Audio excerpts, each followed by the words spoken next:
Hi, and welcome to A Better Place. Today we will be continuing our part 2 on our educational forum. Stay tuned, we will be right back. Man, I'm supposed to take my girl out to dinner this weekend. I'm so broke, man. Man, I used to have those same problems, but since I got my whip company card, when I take my lady out, I even get something back, Get something back. Well, you're a lucky fella. I take your mind out the gutter, man. What I mean is, with whip company I get back 1% on every purchase I make. With this card, I can spend in guilders and use it throughout the Netherlands and TDs. Instead of paying 1% in the dollar credit card, now I get 1% back on every purchase I make at the end of the year. What? I gotta get myself a company on card. Man, but let's go. Let me go. Man, now my lady's birthday gonna be a real celebration. At least now with Whip Compaleon, I know you're gonna get something back. The Web Compaleon credit card with limits as low as 500 guilders. You don't have to walk with cash and it is accepted by practically all businesses. The Web Compaleon is the first guilder credit card that can be afforded by anyone.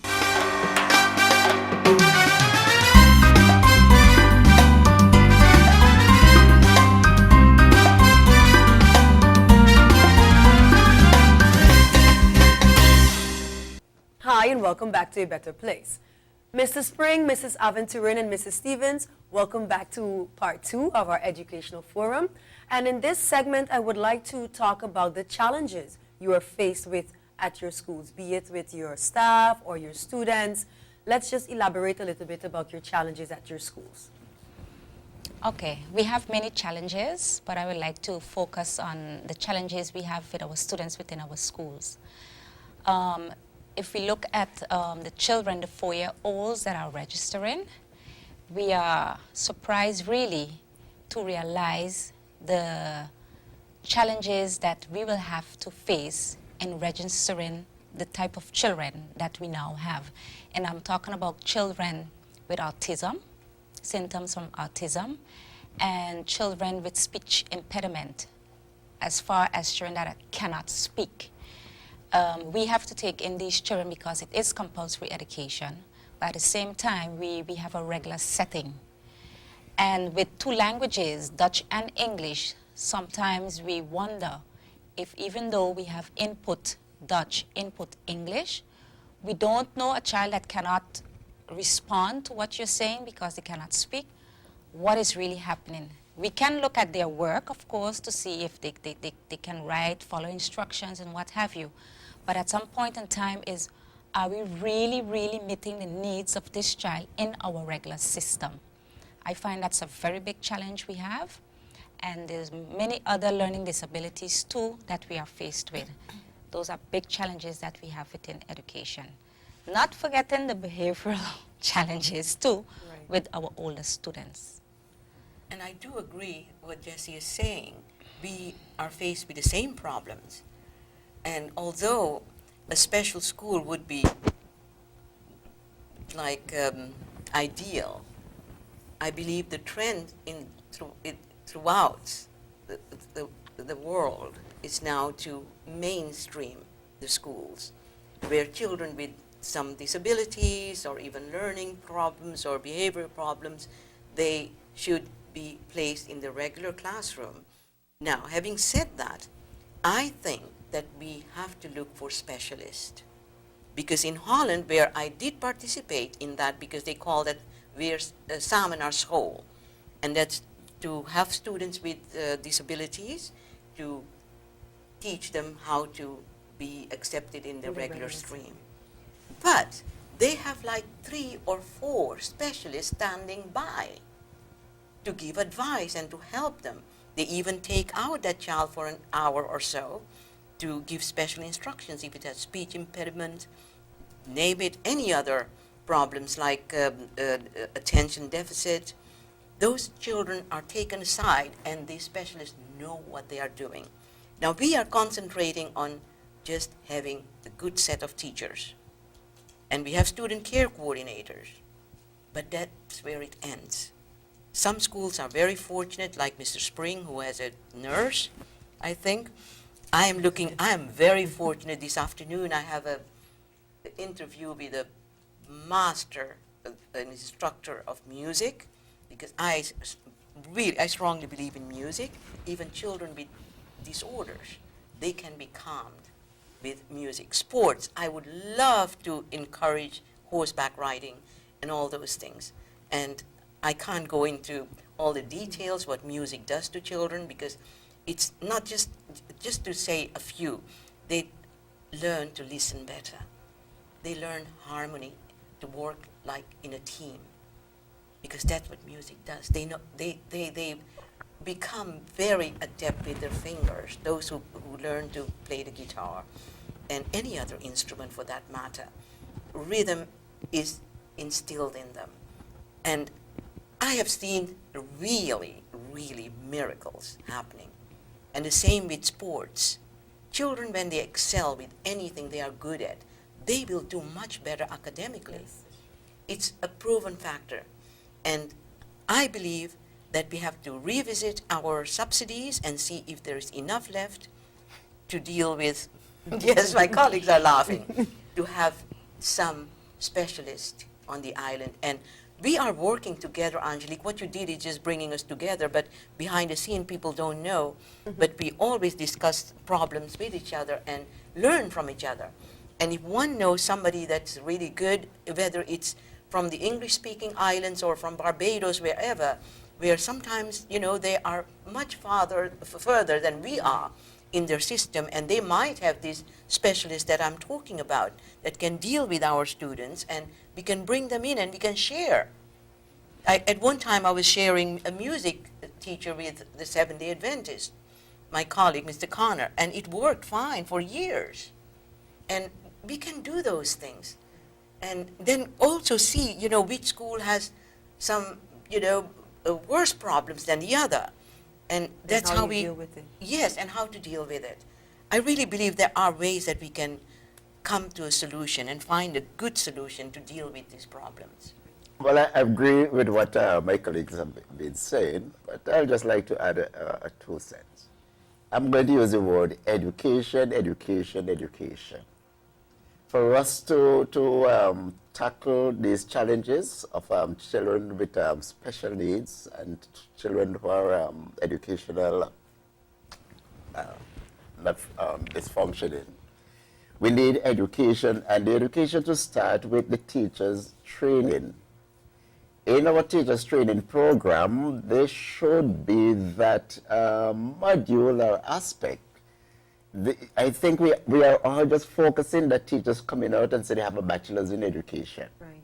And the program, to me, is very deficient. Because, for example, in March, when we had the interview and we were recruiting teachers, there's a simple question that was asked to these teachers coming from the university. How do you identify a student with special needs? And up until this day, I cannot get an answer. They're telling me that you test the child and then with the test, if the child didn't do well on the test, then you know that the child has special needs. So I said, but no, special education and needs, we are talking about a child who might have hearing problem. Yes. There's a child who is seen, yes, but at the same time, because of the way his brain is wired, the child cannot interpret what he is seeing. Mm-hmm. Then, if you find at the same time a child is writing, copying from the board or the book, and is not copying correctly, then you know something is wrong. So there are those children who have their academic capabilities, as it were, and those with their special needs, because sometimes a child behaves extremely poorly. His behavior is bad, but it doesn't mean that his brain is bad. Okay. Mrs. Spring, we'll come back to discuss the challenges when we come back, and you can also touch a little bit on the challenges maybe you face at the MAC school. Thanks so much so far, and we'll come back. Stay tuned, we will be right back. GEBE has been faithfully serving the communities of St. Martin, Saba, and Statia, powering your home and our economy. Come rain or shine, our qualified team of professionals are working hard 24 hours a day to provide you and your family with safe, reliable electricity and water. We use the latest technologies and test our products daily to maintain the highest international standards. Our friendly staff is always there to assist you, whether in person, over the phone, or online. We are committed to constantly improving our products and services, making them more efficient, effective, and environmentally friendly to serve you better today and our next generation of clients tomorrow. GEBE, powering a brighter future. Princess Juliana International Airport. PJIA, an ultra-modern airport offering you a warm and efficient welcome. From the breathtaking landing to the easy flow of passengers, PJIA has a spacious, clean, and traveler-friendly terminal with great food and excellent duty-free shopping. PJIA, a leader in Caribbean aviation with daily connections to all major Caribbean destinations and major cities within the USA, Canada, Europe, and Latin America. PJIA, your gateway to paradise.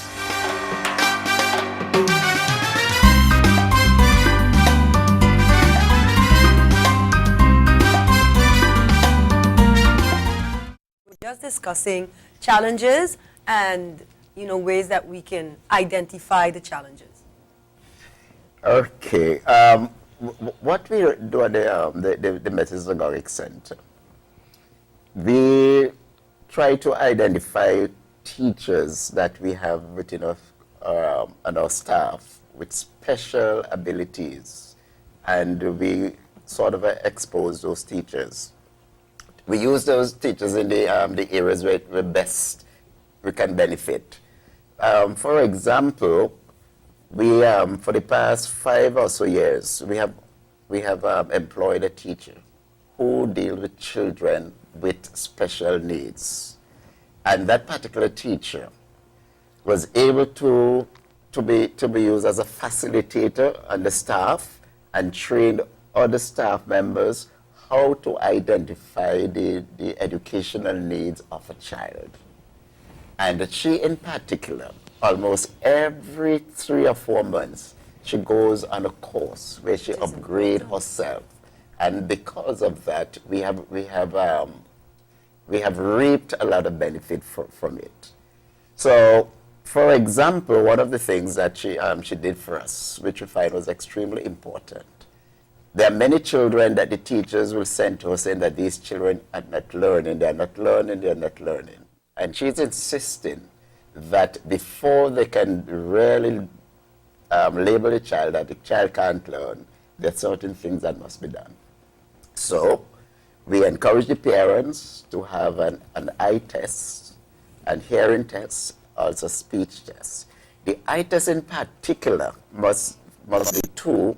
The doctor must be able to give the parent 2 reports. One about the physical condition of the child, and secondly, how the nerve, the optic nerve is wired at the back. Some of the doctors on the island was rather reluctant in order to give that information, but the teacher insisted that tell the doctor, if you are doing your work well, you have to give us this information. As educators, we need to know if the child, how well the child is seeing, not just the physical. And with that, we were able to discover the ways of helping the child. Using that information with specialists, the teachers' advice to parents, training that been given to the teachers, many of these children have succeeded. For example, that we discovered a child with that particular problem where the wine was very different at the age of 4. And now that child is in the group 8, and is one of the top students there just because of the correction that was really done. So we are saying that our teachers training program at the universities, they must include modules of helping the teachers to be able to understand and to identify education needs of children. Because if we have to help a child to learn, we have to know the child. We cannot just go and regurgitate maths and English day after day, teaching and learning is not taking place. But not only that, and this, while you're speaking, the only thing that's going through my head is that as a teacher, you have to first love children. And believe you me, I feel that a lot of teachers are teaching and they don't love children, so they need not be teachers. And that is really, I mean, that's all you're speaking here about, getting to know the children, and that's something that's coming across my mind constantly. Because when you sit sometimes with your colleagues and you hear the way they talk about students and children, I think, my Yes. God, you're in the wrong profession. I agree with you totally. You know, because it's always the children are horrible. And I'm Yes. thinking, really? Are they that bad? Or do Yes. you just need to be somewhere else? You know, and that I think is one of our biggest, my big issue with schools. And I want to talk about that. I don't know if we're going to have time, because I feel that all of our schools in St. Martin could produce excellent students. Oh, yes. But it Perfect. starts I with agree us that. as teachers. Yes. And I don't feel like I have to be paying X amount of money to send my child to a private school, because I feel that school provides that type of environment for my child when I have the option of so many other schools on St. Martin. And I think a lot of parents think like this. They want their child, well, those who are really into education anyway, you want your child to get the best education. You want it to have an all-rounded education, but you also want the child to feel loved in school. Oh, yes. And to feel like, And you know, safe. if I do something that's probably needs to be corrected, it's going to be done in the proper way. The school managers and the directors from the board, they play a great role, because you are the ones who are selecting these teachers to stand in front of the classroom and teach our children. You should have a very good screening in place, or even a extensive or comprehensive psychological report on that teacher, so you know what you're getting in front of the classroom. And then that love is something that you should have naturally. And we are the ones that have to monitor that. And if we see that they are not giving the children that special need or that special attention or love, unfortunately, you cannot stand in front of the classroom. And some teachers or even parents do get upset with you if you dismiss a teacher, but hey, the children come first. All of our children need that special love, need that special education, quality education. If you're not getting that, you're in the wrong place. And some teachers, they feel that they have permanent employment, so nobody can touch them. But that That's doesn't not work for us. so. That doesn't work for us. You're either there to get the best and give the best to our students, or you're not. And I'm glad with the appraisal system that has been implemented, because it allows us to select the best and keep the best for our students in the classroom. So we have an important role to play, recruiting the teachers. This year, the minister has made it mandatory, the performance evaluation, and we also are talking about Teachers Appreciation Day. I really believe that teachers hold the key to the success of our children. And having said that, they cannot do it alone. They need guidance from above. And just what Jesse said, they have their managers to guide them. If the managers are doing a good job in guiding the teachers, in getting the best performance out of them, then we are doing great. The school board has a role to play. If my managers are not performing well, then I feel like I have failed, because it's my duty to make sure to empower them to do the best they can. And this is the whole structure. If that is working well, I don't think we have to worry about anything about when it comes to our students' outcome, because they will do very well. And it is important to recruit teachers not only with a bachelor's, but they should have more in the portfolio, especially if they have certificates or special education in their portfolio. Now that's the teacher to go with. So every year, those are the teachers I'm looking for. And I do have about 5 to 6 teachers with special ed in the regular schools, and it makes a difference. Okay. Well, we're going to go to a break, and when we come back, we continue with talking about the challenges. And we know that Mr. Spring has a lot to give as input. So when we come back, we'll continue.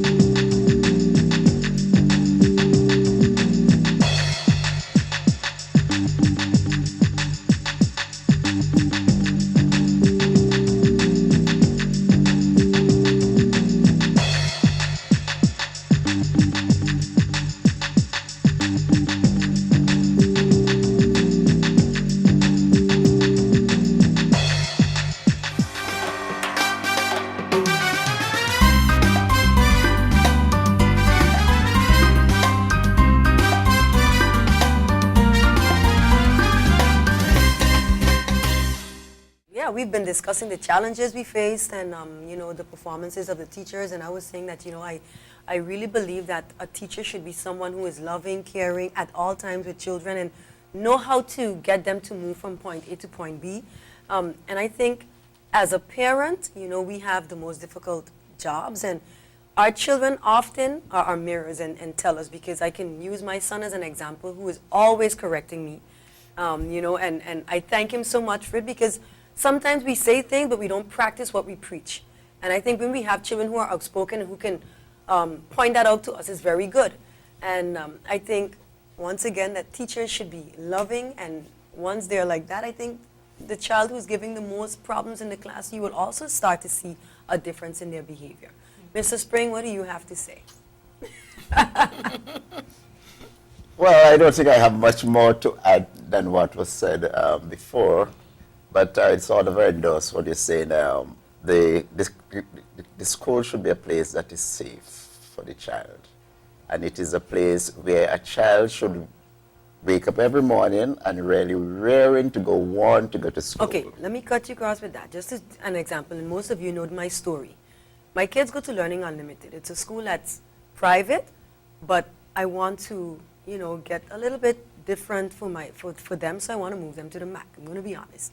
You know what my son tells me? If you move me from the school, I will stop liking school. That's how much they love the school. Yes. And I'm saying I want him to be able to go to a MAC or to the Catholic schools and come home feeling the same way every day. Exactly. With that love for school, because that's something strange. You don't find children crying and saying, "Mommy, let's hurry up, we want to go to school." Most kids don't want to go to school. Right. And that's because of the environment. So how can we get that in all of our schools? Yes, and again, the teacher is going to play a very important role, and also the physical environment. Because one of the things that we are asking teachers to do is to have a learning environment which will sort of motivate a child to love learning.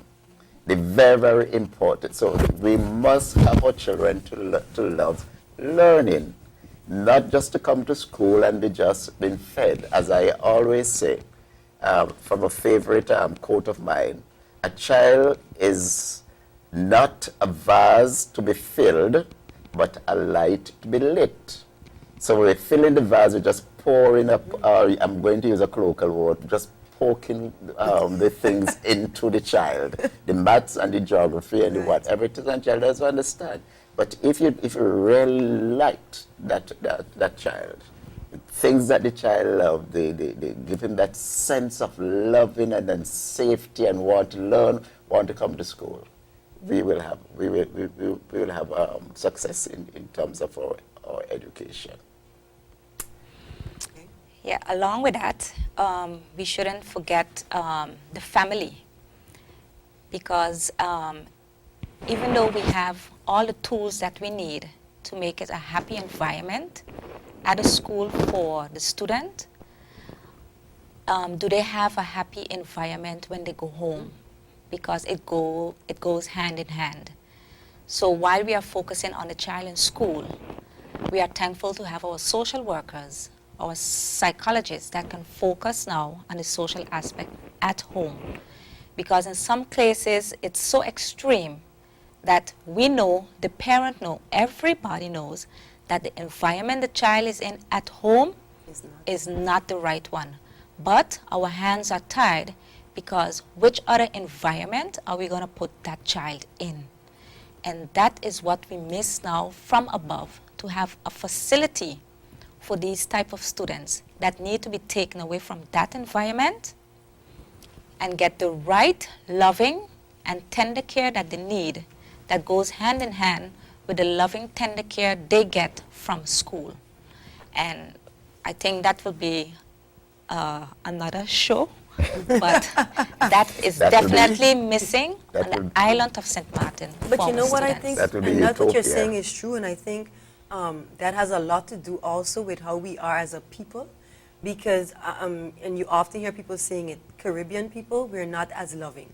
If I compare Americans, when I see them with their kids, it's always a hugging and a kissing, but the way we were brought up, and I can talk for me, I can take myself as an example, I don't recall always being, told that I love you and the hugging and the kissing. I do it to my children. I mean, we smother each other, but that's me because I think maybe because I went away and I know what's right. I try to do it. But I think as a people as a whole, it's not a part of our culture. And I think that trickles down to our classrooms as well. And maybe that's why at the Learning Unlimited or another school where you have probably teachers who are coming from those environments that they probably interact differently with the kids as well. And they do show that type of love. Correct me if I'm wrong. Maybe our culture has to do with it, and that's something else we should maybe be looking at with our teachers and creating more loving people on a whole. Angelique, what you are saying is so true, because it starts with the culture, it starts with the way you look at building the relationships with the child and the parents. And having listened to my colleague about parents and their environment, we are also very much concerned about that. And during our first parents' evening that we had 2 sessions at our new school, and parents came out in really numbers. We have never seen so many parents coming out, like I believe 80%. And we usually had like 50% when you had parents' evenings. And it was very hot. First session was at 3 o'clock and the other one at 5. But they were there. And you know something? It's also the responsibility of the school to reach out to them. They need to know, how can I help, which areas. We have started to identify parents who will form a garden club, for instance. Children need to learn to work with the soil. They need to see how a plant grows and all that stuff. So I want to thank you so much for having been a part of this educational forum. We didn't get to talk about the longer hours that we would like to see within the school, but when you come back, we'll discuss all of that. So thanks once again for having been a part of A Better Place, and I look forward to having you back for our part 3 of our educational forum. Okay. And to you, our viewing audience, I would like to thank you for having been a part of our educational forum. And of course, you can see these programs on the various television networks, but you can also go to my website, www.angeliqueremoux.com, and also you can like us on Facebook, and you can also send your comments to Facebook, and questions if you may have for our next educational forum that you would like these directors to answer for you. Thank you once again, and stay tuned for our next program. I'm your host, Angelique Remoux.